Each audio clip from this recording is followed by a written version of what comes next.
दिल्ली के जंतर मंतर पर गुरुग्राम के सेक्टर 68 स्थित माहिरा होम्स परियोजना के सैकड़ों घर खरीदारों ने बिल्डर के खिलाफ जोरदार प्रदर्शन किया है। खरीदारों ने आरोप लगाया है कि 6 से 7 साल से आशियाना न मिलने के कारण वे मानसिक और आर्थिक रूप से टूट चुके हैं और अब सरकार से न्याय व बिल्डर के खिलाफ सख्त कानूनी कार्रवाई की मांग कर रहे हैं।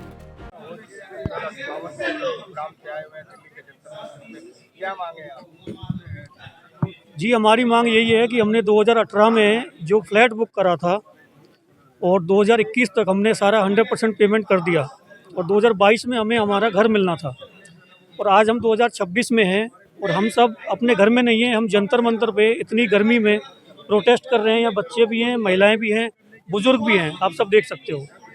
ये जो घर लिया था ये अफोर्डेबल हाउसिंग में था, तो पीएम की गारंटी थी, रेरा से अप्रूव था, बैंक से लोन था, दीनदयाल का प्रोजेक्ट, ठीक है जी। तो गवर्नमेंट की इसमें 100% रिस्पॉन्सिबिलिटी है, जवाबदेही है, लेकिन आज कोई भी अपनी रिस्पॉन्सिबिलिटी निभाने को, पूरी करने को तैयार नहीं है। हम रेरा जाते हैं, वो कहते हैं डीटीसीपी जाओ, डीटीसीपी जाते हैं, वो कहते हैं रेरा में जाओ। चंडीगढ़ जाते हैं, हमने हाई कोर्ट में केस कर रखा है, ठीक है जी। हमें इधर से उधर घुमाया जा रहा है और जो कोर्ट में हमने केस कर रखा है उसकी हमारी डेट ही नहीं लगती। 2 से 3 महीने बाद की डेट दे देते हैं, डेट भी लगती है तो उसमें केस इतना पीछे होता है कि हमारा केस नंबर आ ही नहीं पाता, लग नहीं पाता।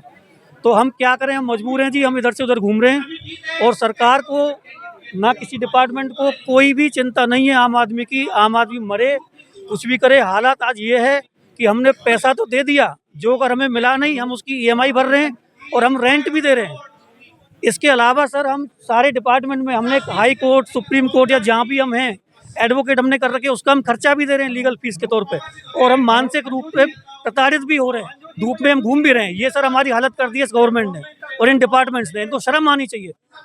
जंतर मंतर से क्या मांगे आप? सर हमारी मांग यही है कि हम डिपार्टमेंट में इंडिविजुअल अधिकारियों से सबसे हम मिल लिए, कोई हमारी नहीं सुन रहा है, तो हम जनता के बीच आके आप लोगों के सहयोग से हमारी जो आवाज़ है वो सरकार तक पहुँचे, वो हम कोशिश कर रहे हैं। हरियाणा गवर्नमेंट सुन नहीं रही? सर कोई भी गवर्नमेंट नहीं सुन रही, ना हरियाणा गवर्नमेंट सुन रही है, ना केंद्र गवर्नमेंट सुन रही है, सेंट्रल गवर्नमेंट सुन रही है। अगर सुन रही होती तो कुछ कार्रवाई होती। बिल्डर से सर कोई बात नहीं हुई। बिल्डर के फादर जो हैं वो अभी अंदर हैं और बिल्डर भी अंदर था। वो 1 साल से बाहर है बेल पे, लेकिन वो 1 साल से एक दिन भी हमसे मिलने नहीं आया, उसने बात नहीं करी, कोई आश्वासन नहीं दिया कि मैं फ्लैट बनाऊंगा, जो भी करूंगा। उल्टा वो अपने फादर को छुड़ाने की, और उसने अभी अपील लगाई थी कि भाई मेरा पासपोर्ट मुझे दिया जाए, मैं लंदन और पेरिस छुट्टी मनाने जाना चाहता हूँ। तो वो लंदन भागने की तैयारी में, उसको हमदर्दी नहीं है, बायस ने, उसने पूरा 100% पैसा ले लिया है। आज हम अपने बच्चों को लेकर यहाँ परेशान हो रहे हैं, उसको कोई फर्क नहीं पड़ता। लोग मर रहे हैं, उसको कोई फर्क नहीं पड़ रहा है। सर तकरीबन वहाँ 1500 फ्लैट है। अभी कब्जा नहीं मिला आपको? नहीं, कब्जा नहीं मिला। 2-3 साल से कंस्ट्रक्शन ही बंद है, 3-4 साल से। क्या बोलना चाहूँगा कि एक शब्द है नटवरलाल, और हिंदुस्तान में बहुत नटवरलाल हुए। इस बिल्डर के ऊपर एक वेब सीरीज़ बननी चाहिए और मैं आपको गारंटी देता हूँ ये वेब सीरीज़ सुपर हिट होगी। इससे बड़ी वेब सीरीज़ ना तो नेटफ्लिक्स ना अमेज़ॉन कहीं नहीं बनी होगी। इस बिल्डर की शुरुआत से लेके अभी तक सारी चीज़ें फ्रॉड है। इसने जो ज़मीन एक्वायर करी वो आज तक डिस्प्यूटेड है। इसने बैंक गारंटी वो डिस्प्यूटेड है। एस्क्रो अकाउंट ये खा गया। एस्क्रो अकाउंट से सारा पैसा निकाल लिया इसने, और जबकि वो कंस्ट्रक्शन लिंक पैसा रिलीज़ करती है गवर्नमेंट। इसके सारे डॉक्यूमेंट फर्जी, इसका ड्रॉ फर्जी, उसके अंदर इसने फर्जी एंट्री डाली है, ठीक है। हम जो बायर्स खड़े हैं, हमारे जिसने पैसा लिया, कोरोना में इसने बोला कि मैं फ्लैट कैंसिल कर दूंगा आपका। कोरोना में भी हमने 2 साल इसको किस्तें दी, ठीक है। डीटीसीपी इसका लाइसेंस कैंसिल कर देता है, और वही डीटीसीपी 1 साल बाद, 6 महीने बाद रीड्रॉ में बैठता है, दोबारा ड्रॉ डीटीसीपी करा रहा है। उसके बाद इसको पासपोर्ट चाहिए घूमने के लिए।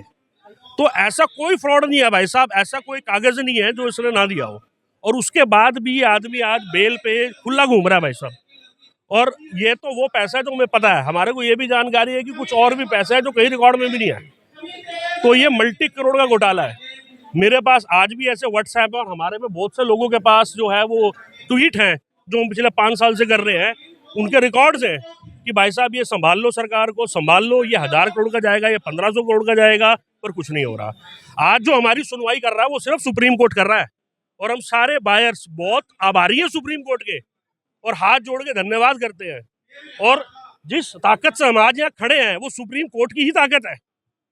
और हम सारे बायर्स जो चीफ जस्टिस है सीजीआई साहब है हमारे सूर्यकांत जी, और जस्टिस है हमारी जयमाला बागची जी, उनका तहे दिल से शुक्रिया अदा करते हैं, क्योंकि ये बिल्डर अभी गुड़गांव की भौंडसी जेल में है और वहां से उसने जमानत की याचिका लगाई थी, जो कि इन जजेस की बेंच ने उसको रिजेक्ट कर दिया। उन्होंने बोला कि पहले आप होम बायर्स को कहाँ सेफगार्ड कर रहे हैं, उसका जस्टिफिकेशन लाइए, उसके बाद हम आपकी बेल की बात करेंगे, और इसकी बेल रिजेक्ट कर दी।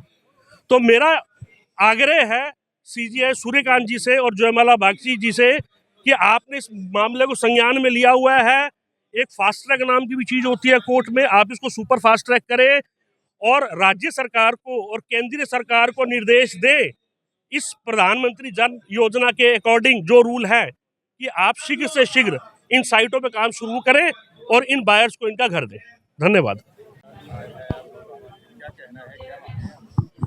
मैं दिल्ली से ही हूँ और मैंने हरियाणा ये सेक्टर 68 माहिरा होम्स में अपना घर बुक करा था 2014 में और 2018 में सॉरी और 2018 के बाद हमारी यही उम्मीद थी कि हमें टाइमली 2022 में हमारा प्रोजेक्ट मिल जाएगा, जो ये पूर्व विधायक है धर्म सिंह छोकर जी और सिकंदर छोकर जी, इन्होंने मिलके बनाना था।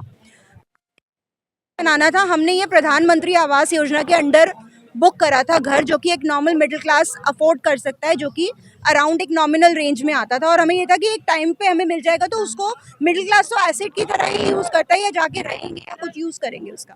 बट आज तक उसका कुछ अता पता ठिकाना नहीं है और आज कोर्ट में भी केस चल रहा है, बट अभी तक कोई सुनवाई हुई नहीं है। और जो हमारे ये सिकंदर छोकर हैं, ये अभी बेल आउट हो चुके हैं, लेकिन भागने की पूरी कगार पे हैं कि भाई मैं फटाफट लंदन भाग जाऊं, तो पासपोर्ट ऑफिस के चक्कर काटे जा रहे हैं, जो कि गवर्नमेंट भी उनकी इस चीज़ को मान नहीं कर रही है। बट स्टिल हमारी गवर्नमेंट से यही रिक्वेस्ट है, मोदी जी से रिक्वेस्ट है कि प्लीज़ जिनकी पेमेंट मिलनी थी वो फुल एंड फाइनल मिल चुकी है। हमारे को हमारा घर नहीं मिला जिसकी एवज में हमने पेमेंट करी थी, हम अभी भी EMI चुका रहे हैं। सरकार से हमारी बस यही रिक्वेस्ट है कि हमें हमारा घर दीजिए, और जब तक ये केस चल रहा है कोर्ट में, तो जो सुप्रीम कोर्ट है उससे हमारी ये रिक्वेस्ट भी है कि जब तक ये केस पूरा नहीं हो जाता, एटलीस्ट हमें ये सुविधा मिल सके कि बैंक की EMIs पे रोक लगाई जा सके, ताकि एक नॉर्मल बायर को कुछ तो सुविधा हो। जब भी हो जाएगा, बायर तो पेमेंट देने के लिए तैयार है, वो तो सिंपल मैन है, तो वो तो दे देगा, मगर तब तक हमें इतनी सुविधा हो कि जब तक हमारा ये केस पूरा नहीं हो जाता, इसकी कोई सुनवाई नहीं हो जाती, हमें EMI से छूट मिले।